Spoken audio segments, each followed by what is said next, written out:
Before he said a single word, before a single blueprint changed, before a viral video or a resignation letter, there was only the sound of laughter, sharp, casual, dismissive, the kind of laughter that doesn't echo but sticks. Malcolm Jones didn't wear a badge, didn't hold a title, and didn't graduate from the kind of school that gets you invited to innovation panels. What he did have was a garage built with his own hands, a wrench older than most of the engineers he'd outthink, and a daughter who carried a camera not to prove he was brilliant, but because she already knew. He didn't ask for credit. He just wanted the system to stop pretending that knowing the feel of an engine by ear meant knowing less, and the day they laughed at him, that was the day he stopped fixing cars and started fixing something far bigger, because sometimes the moment they dismiss you is the moment you get to rewrite the ending. It all started in a company where brilliance was supposed to be currency, but bias still sat at the head of the table. Meet Malcolm Greer, a self-taught mechanical genius who didn't hold degrees from prestigious schools or wear a tailored lab coat, but whose hands had solved more problems than 10 engineers combined. At Vector Dynamics, a cutting-edge automotive tech firm, Malcolm was respected in silence but rarely acknowledged in meetings. He wasn't brought in to brainstorm. He was brought in to mop up failures, usually after the ones with MBAs had tried and failed. Malcolm knew this game. He played it with patience, pride, and the quiet excellence of someone whose work always spoke louder than introductions. Then came Cassandra Lowell, the lead systems engineer, brilliant, yes, but cloaked in the confidence of inherited credibility. She didn't build her pedestal. It was constructed for her by networks, titles, and expectations that never asked her to prove herself beyond the first handshake. When a prototype engine codenamed Titan Core failed spectacularly during a client demo, panic rippled through Vector Dynamics. 5 senior engineers had tried and failed to identify the issue. Cassandra, in a meeting with the executive team, let her frustration slip into a sneer. "Let's ask Malcolm," she said, sarcasm coating her voice. "Maybe his magic fingers can do what our degrees can't." Everyone laughed. Malcolm didn't. Then came the challenge, mockingly posed, but publicly spoken. "Fix that engine, Malcolm, and I'll marry you myself," Cassandra said. It wasn't a compliment. It was bait. And in that moment, she didn't just miscalculate the engine, she miscalculated the man. What Cassandra saw was a mechanic. What she missed was a man who'd spent decades studying combustion theory at night while others scrolled through headlines. A father who taught his daughter torque ratios as bedtime stories. A professional who had worked under every kind of hood but never once bent to fit inside one. Malcolm accepted the challenge, not to earn her respect, but to expose a system that thought his existence was the joke. He didn't speak. He didn't react. He just walked away. The silence spoke volumes. Commentary here. This is where the narrative hooks us, not because of the challenge itself, but because of how it reflects the everyday micro-humiliations so many people endure when their competence is constantly questioned simply because of who they are or how they got to the room. Cassandra's joke isn't isolated, it's cultural. And Malcolm's silence is not submission, it's strategy. Because this isn't just a story about one man fixing one machine. It's about what happens when the underestimated finally stop asking to be seen and start showing what's been overlooked all along. Malcolm didn't go home that night with a wounded ego. He went home with a mission. Because that engine wasn't just a challenge, it was a dare wrapped in prejudice. And if there's one thing Malcolm had mastered over the years, it was deciphering. Arrogance coded as humor. His garage was no sterile lab with controlled conditions. It was a mosaic of grit, oil-stained notepads, vintage manuals, and tools passed down from a father who couldn't afford formal schooling, but taught his son how to listen to machines. Malcolm didn't need corporate-grade diagnostic systems. He had something rarer, intuitive engineering, the kind of hands-on knowledge that only comes from decades of failure, iteration, and focus. As he stripped the Titan core down to its bones, he began documenting anomalies, torque inconsistencies, misaligned pressure valves, and a suspect burn pattern on one ignition coil that no one at Vector had noticed. This wasn't just a malfunction. It was sabotage. Meanwhile, Cassandra's joke had taken a life of its own. One of the junior associates had secretly clipped the moment she made the mocking marriage bet and posted it with the caption, "Mechanic versus machine versus marriage." Within days, it was viral. Malcolm's daughter, Sierra, a bright 14-year-old science enthusiast, stumbled upon the video during lunch at school. She didn't laugh. Her classmates did. They called him Mr. Fix-It Fiancé, made memes, and mocked her for her father's quiet pride. That evening, Sierra walked into the garage and handed Malcolm her laptop. She didn't say anything, just showed him the clip, eyes brimming with a mix of shame and fury. Malcolm watched it once. Then he looked at his daughter, put a hand on her shoulder, and said, "Good. Let them watch. I want them to see everything." From that moment, the mission evolved. It was no longer about fixing an engine. It was about reclaiming dignity.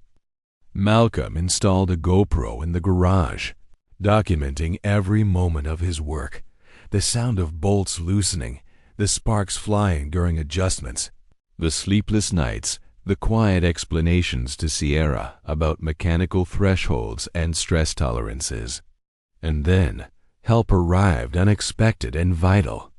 Angela Chen, a former NASA propulsion specialist and current MIT professor, reached out after seeing one of Malcolm's technical blog posts shared by an engineering forum. She offered to review his findings. After a short Zoom call, Angela confirmed his suspicions. The design had been purposefully tampered with. Someone had deliberately mismatched valve alignments to cause a cascading failure under simulated loads. Commentary: this is where Malcolm's story becomes bigger than a personal grudge. Sabotage in corporate culture isn't always about destroyed parts. It's about undermined potential, about systems set up to fail people silently. Angela's involvement brings legitimacy to Malcolm's discovery, but the truth is, he was always right. He just wasn't trusted to be. That dynamic requiring external validation to confirm a marginalized voice is far too common.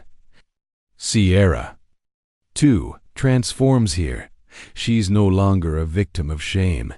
She becomes a chronicler of resistance, uploading edited videos of her dad's progress, each clip drawing more attention and support.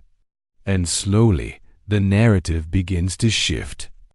The week that followed became a turning point, not just in the story of one man and one engine, but in the way narratives can fracture when truth gains traction. Malcolm's daughter, Sierra, now acting as editor-in-chief of their online story, titled the latest clip, "Truth Under the Hood." It showed a frame-by-frame breakdown of the faulty design, annotated with clear explanations in simple language, then layered with actual time-stamped messages from a whistleblower who had worked in the Vector manufacturing plant. The leak had come from an unexpected ally, Carlos Ruiz, a former line inspector terminated 6 months prior under what the company claimed was a performance issue. In truth, Carlos had questioned inconsistencies in the prototype's assembly process and was silenced. Now, empowered by Sierra's honest documentation and Malcolm's unshakable calm, he emailed anonymously with proof, photos, shipment records, and even a memo with Cassandra's initials beside an approval stamp for a part number that never passed QA. Meanwhile, back at Vector, the executive team was scrambling. Cassandra had assumed Malcolm would try and fail in silence. She hadn't anticipated a digital movement, nor the slow-building tide of engineers and mechanics sharing their own stories under the hashtag built by hands. In response, Cassandra held a press Q&A where she dismissed the accusations with polished indifference. "It's easy," she said, "for someone outside the formal system to claim sabotage when things don't go their way. I admire passion, but expertise is not the same as instinct." That quote did more damage than she realized, because what she framed as a defense came across as elitism to the thousands watching online. And one of those watching, quietly and without comment, was Arthur Wainwright, Vector's original founder, now retired but still a revered name in the automotive world. He emailed Malcolm directly with a single subject line: "They forgot where this company came from." Attached was an invitation to lunch. Commentary: this moment marks a pivotal shift in power, not because Malcolm suddenly gains corporate credibility, but because the story reframes itself. Malcolm is no longer a lone mechanic.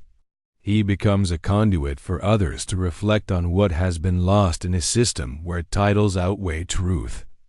Cassandra, meanwhile, is the product of a culture that confuses polish with substance and overlooks character in favor of credentials.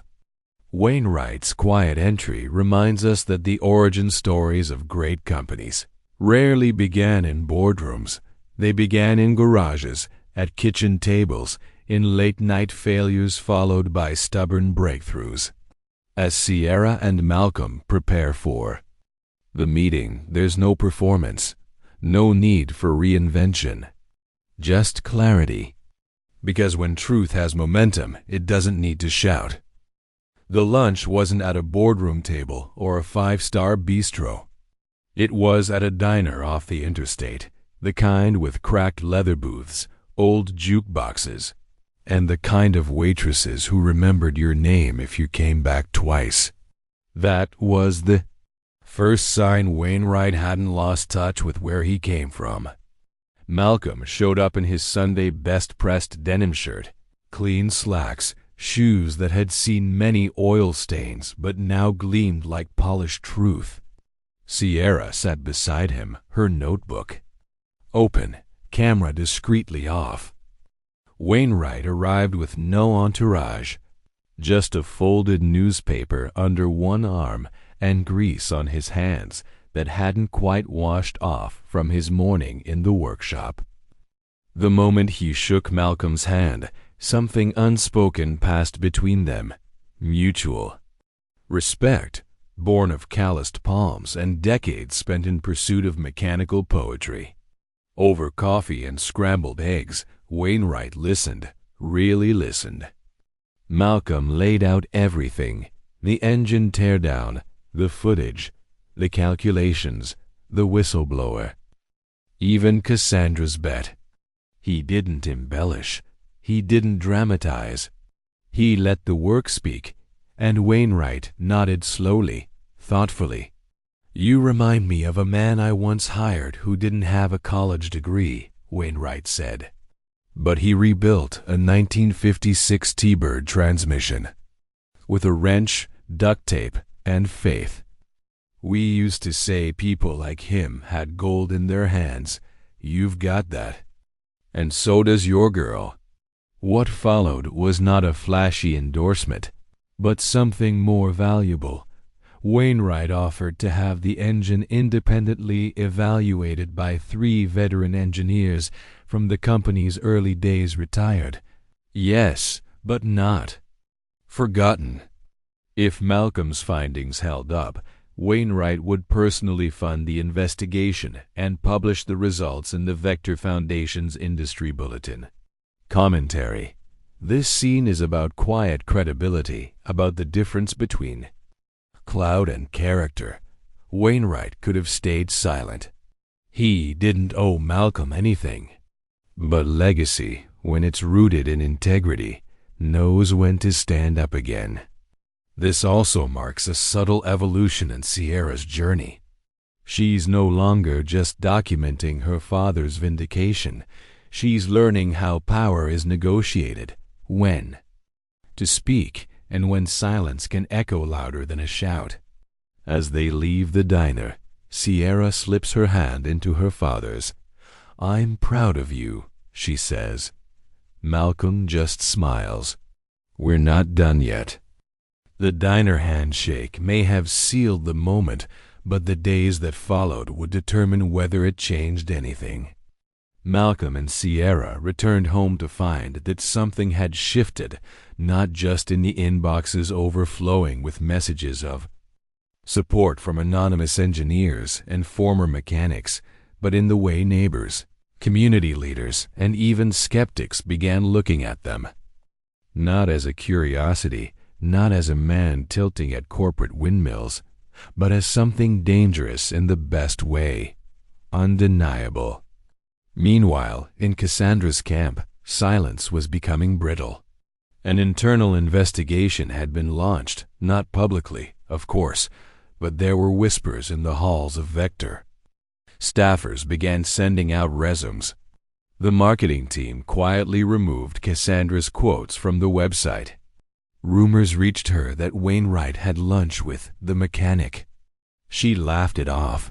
He's nostalgic, not strategic. But who? She wasn't sleeping well. Then came the independent analysis. Wainwright's engineers worked fast because they already knew what they were looking for. Within 2 weeks, they confirmed Malcolm's findings. The part Cassandra had approved didn't meet basic tensile standards. Worse, the batch number traced to a plant that had repeatedly failed quality control, but had been cleared with a priority green light by Cassandra herself. Wainwright didn't go to the press. He went to the board. He didn't yell. He laid down the evidence, the timeline, and finally a simple choice. We fix this or we fade. Quietly, shamefully. Within a month, Cassandra resigned. Personal reasons, the press release read. But for everyone who had been following Malcolm's story, it was clear truth, persistence, and humility had outlasted polish and pride. Commentary. This is the crux of poetic justice, not the kind shouted in movies, but the quiet kind that arrives with a signature and a final meeting in a glass conference room. Cassandra's downfall wasn't just about the part she approved.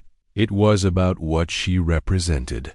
The system's tendency to value credentials over conscience. Malcolm didn't need her to admit fault. He needed the system to stop pretending. He didn't exist, and now it had. As the news broke, Malcolm sat at his garage unchanged, almost. Except that this time, a kid from the local tech school pulled up on a bike, engine diagram in hand. "Mr. Jones?" he asked, nervously. "I was wondering if you could show me how to calibrate timing." Malcolm looked up, smiled. "Pull up a chair." Months passed. Not in silence, but in the kind of hum that builds when something broken finally starts healing. The Vector Corporation didn't collapse, it restructured. Cassandra Price became a ghost on the industry circuit, a cautionary tale, spoken of in lowered voices. But Malcolm Jones? He became something far rarer, a blueprint. With Sierra by his side, he launched a small initiative called Torque and Truth, a series of workshops hosted in local community centers, garages, and even parking lots where high school students and underemployed adults could learn the science and soul of mechanics. They didn't charge, they didn't advertise, but the rooms filled because people talk, and they remember who fought for them without asking for applause. Meanwhile, Sierra's footage, once dismissed as a daughter's vanity project, began making its way into classrooms, first in local trade schools. Then a university invited her to screen it, then another, and another. She titled it, Grease and Grit, the story of a man who didn't bow. And in one scene held still for just a moment, Malcolm turns to her and says, "You know, they wanted me to feel small. But you made me see myself as I am. And I hope one day someone sees you that clearly too." Commentary. This isn't about revenge. It never was. It's about legacy. About what happens when someone dares to stay standing in a room built to shut him out until the weight of his presence makes the room shift. Malcolm didn't shout. He didn't gloat. He taught. He guided. He created something no suspension test could measure: dignity. And Sierra? She proved that storytelling isn't just about capturing truth, it's about crafting memory that outlives shame. The final footage shows Malcolm and Sierra under a car again, arms elbow deep in grease. "You good?" he asks. "Yeah," she says, handing him a socket wrench. Always. The day the award came wasn't about medals or suits. It was a quiet spring afternoon. Malcolm hadn't known Sierra nominated him for the National Mechanics Integrity Citation, but when the letter came with its gold seal and stiff parchment, he just chuckled. "Guess honesty still has a PR department," he said. But Sierra wasn't joking when she booked them both a flight. The ceremony was modest, a mid-sized lecture hall at a state college. The crowd wasn't politicians or executives. It was students, apprentices, mechanics with oil under their fingernails. And when Malcolm stepped onto that stage, he didn't give a speech. He held up the same wrench he'd had since 1979. "This tool," he said, "has fixed cars in 10 counties. But more importantly, it reminded me who I was when they were trying to tell me I wasn't enough. Find your tool. And don't let anybody shame you for using it." Applause rose, not thunderous, but long, honest. Commentary. This moment wasn't about a man becoming someone new. It was about the world finally catching up to who he already was. In a world that often mistakes credentials for character, it's easy to overlook the brilliance that wears overalls and walks into rooms last. But legacy, real legacy, isn't built in titles.